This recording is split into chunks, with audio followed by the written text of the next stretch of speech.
Good morning, student. Today we are going to start class 12th, chapter 3, matrices. Student matrices को मैं आपको class में पढ़ा चुका हूँ, फिर भी यानी इसकी जो थ्योरी है मैं एक बार आपको क्लियर कर चुका हूँ, फिर दोबारा से रिकैप करेंगे और एक एक्सरसाइज में करा भी चुका हूँ क्लास के अंदर। दोबारा से इसको रिकैप करेंगे, इसके नोट्स भी मैं आपको भेज चुका हूँ, दोबारा से रिकैप कर लेते हैं। हाँ, तो matrices is a plural of the matrix. Matrix जो है वो मैट्रिसेस का प्लूरल है।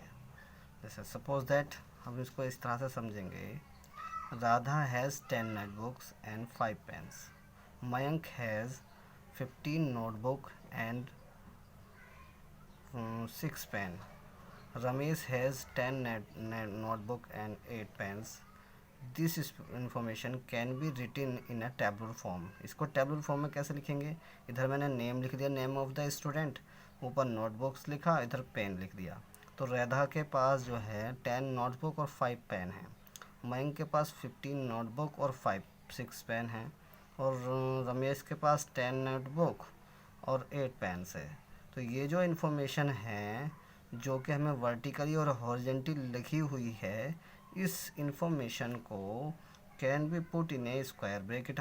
अगर हम एक स्क्वायर ब्रैकेट में रख दें इस तरह से, यानी ये जो नोटबुक है जो वर्टिकली लिखी हुई है इसको ऐसे, और पेन जो वर्टिकली लिखा हुआ है इसको भी इस तरह से लिख दें, और इन सब इंफॉर्मेशन को एक स्क्वायर ब्रैकेट में लिख दें, तो दिस अरेंजमेंट और कॉल्ड मैट्रिक्स। ये जो अरेंजमेंट है, इस मैट्रिक्स अरेंजमेंट को ही मैट्रिक्स कहा जाता है।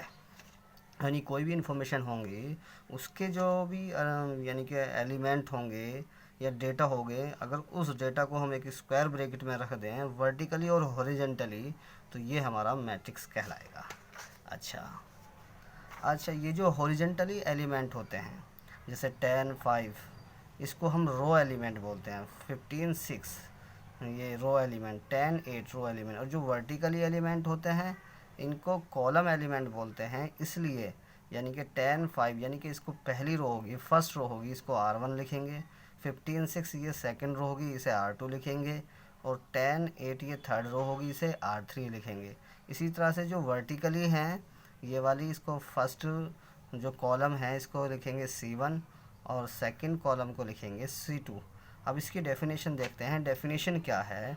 डेफिनेशन है मैट्रिक्स की, a matrix is an order rectangular array है, यानी एक तरह का अरेंजमेंट है, और फिर नंबर्स का द नंबर कॉल्ड एलिमेंट। जो नंबर होते हैं ये सभी नंबर क्या कहलाते हैं? एलिमेंट ऑफ द मैट्रिक्स कहलाते हैं।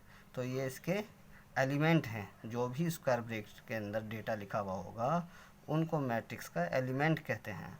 अब इसमें एक सेकंड चीज़ आती है, ऑर्डर ऑफ मैट्रिक्स।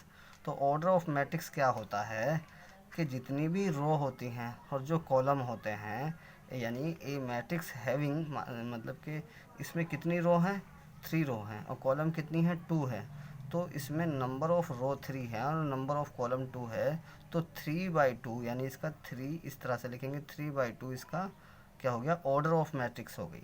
तो ऑर्डर ऑफ मैट्रिक्स की एक जनरल डेफिनेशन लिखी गई है कि एक मैट्रिक्स है, उसके पास m रो हैं और उसके पास n कॉलम है, तो मैट्रिक्स का ऑर्डर जो होगा वो m/n होगा। m/m is the number of row and n is the number of column. ठीक है ना? इसलिए हॉरिजेंटल जो एलिमेंट है वो कहलाती हैं रो, और वर्टिकली एलिमेंट जो है उसको हम कहते हैं कॉलम ऑफ ए मैट्रिक्स। अगर ऐसा आ जाए, इफ़ इसमें कंडीशन है कि m इक्वल्स टू n आ जाए, यानी number of row equals to number of column आ जाए, तो matrix will be square matrix. तो वो मैट्रिक्स जो होगी स्क्वायर मैट्रिक्स होगी। और अगर number of row number of column के इक्वल नहीं आता, number of row number of column के इक्वल नहीं आता, तो इस तरह की मैट्रिक्स कहलाती है रेक्टेंगुलर मैट्रिक्स। अब मैट्रिक्स की टाइप पढ़ेंगे, यानी जनरल फॉर्म में मैट्रिक्स को हम अरेंज कर सकते हैं।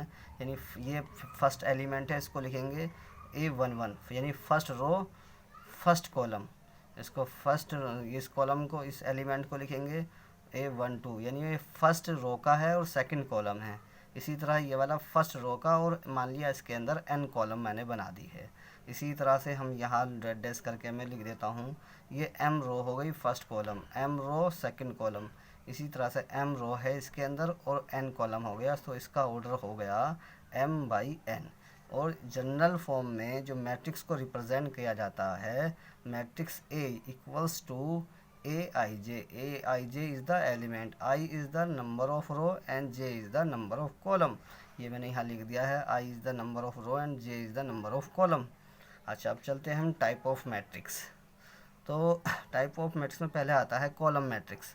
कॉलम मैट्रिक्स क्या होती है? जिसमें केवल एक ही कॉलम हो, ऐसी मैट्रिक्स को हम कॉलम मैट्रिक्स कहते हैं। देखिए आप, इसमें केवल एक कॉलम है तो इसको, लेकिन रो इसके अंदर 3 है। अगर हम देखिए R1, ये R2, ये R3, तो ये जो है इसमें रो तो 3 है, हमें सिर्फ कॉलम से मतलब है। तो जिसमें एक कॉलम हो उसको कहते हैं कॉलम मैट्रिक्स। और रो मैट्रिक्स होती है जिसमें केवल एक रो हो, केवल जिसमें एक रो हो। हमने इसको एग्जांपल मैंने लिखा नहीं है, मैं लिख देता हूँ।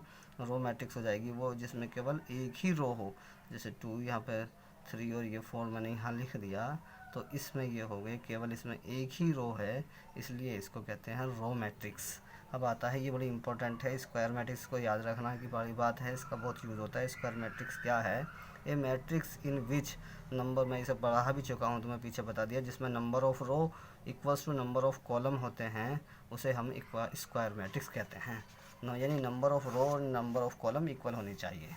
इसी का एक पार्ट होता है स्क्वायर मैट्रिक्स का डायगोनल मैट्रिक्स। तो यानी ये स्क्वायर मैट्रिक्स का ही एक सब पार्ट होता है। एक square matrix is said to be diagonal matrix if all its non diagonal elements are zero. यानी कि ये डायगोनल के एलिमेंट है, ये जीरो नहीं होना चाहिए। इससे ऊपर के एलिमेंट, इससे नीचे के एलिमेंट सभी जीरो होंगे, लेकिन डायगोनल का एलिमेंट कोई भी हो सकता है, बस जीरो नहीं होगा। यानी कि नॉन नंबर होना चाहिए, नॉन जीरो नंबर होना चाहिए डायगोनल में जो भी एलिमेंट है, इसलिए उसको यानी कि डायगोनल मैट्रिक्स कह रहते हैं। और ये हमेशा स्क्वायर मैट्रिक्स होती है। अब आता है हमारा स्केलर मैट्रिक्स। तो स्केलर मैट्रिक्स क्या है स्टूडेंट? स्केलर मैट्रिक्स होता है, यानी ये भी स्क्वायर मैट्रिक्स का ही पार्ट होता है। A diagonal matrix is said to be square matrix if it's diagonal element are equal. सभी डायगोनल जो है एलिमेंट हमारे इक्वल होने चाहिए, यानी कि ये डायगोनल मैट्रिक्स है, स्क्वायर मैट्रिक्स है और स्केलर भी है। स्केलर इस वजह से कि डायगोनल के सभी एलिमेंट सेम हैं, यानी इक्वल होने चाहिए, सेम होने चाहिए, जबकि नॉन डायगोनल एलिमेंट वो जीरो होने चाहिए। तो ये डायगोनल मैट्रिक्स भी इसको बोलेंगे, क्योंकि डायगोनल मैट्रिक्स की कंडीशन होती है केवल डायगोनल का एलिमेंट ही होना चाहिए, बाकी जो एलिमेंट है वो जीरो होना चाहिए। आइडेंटिटी एलिमेंट हम नेक्स्ट वाले आइडेंटिटी मैट्रिक्स पढ़ते हैं। आइडेंटिटी मैट्रिक्स में क्या होता है कि एक ऐसी स्क्वायर मैट्रिक्स होती है जिसमें डायगोनल का एलिमेंट हमारा 1 होता है, बाकी सब जीरो होंगे, डायगोनल का एलिमेंट 1 होगा। और ये इंपॉर्टेंट मैट्रिक्स होती है हमारी डायगोनल की, जो डायगोनल मैट्रिक्स होती है। तो स्टूडेंट इसको बड़ा ध्यान से याद रखना है। ये हमारी 2x2 की मैट्रिक्स है, जो कि आइडेंटिटी मैट्रिक्स है, डायगोनल के एलिमेंट 1 होना चाहिए। और ये स्क्वायर मैट्रिक्स ही होती है, इसको हम डायगोनल मैट्रिक्स भी बोल सकते हैं। अब आता है हमारे जीरो मैट्रिक्स। जीरो मैट्रिक्स में क्या होता है? एक ऐसी मैट्रिक्स जिसमें सभी एलिमेंट जीरो होते हैं, उसे हम जीरो मैट्रिक्स बोलते हैं। इक्वल मैट्रिक्स क्या होती है?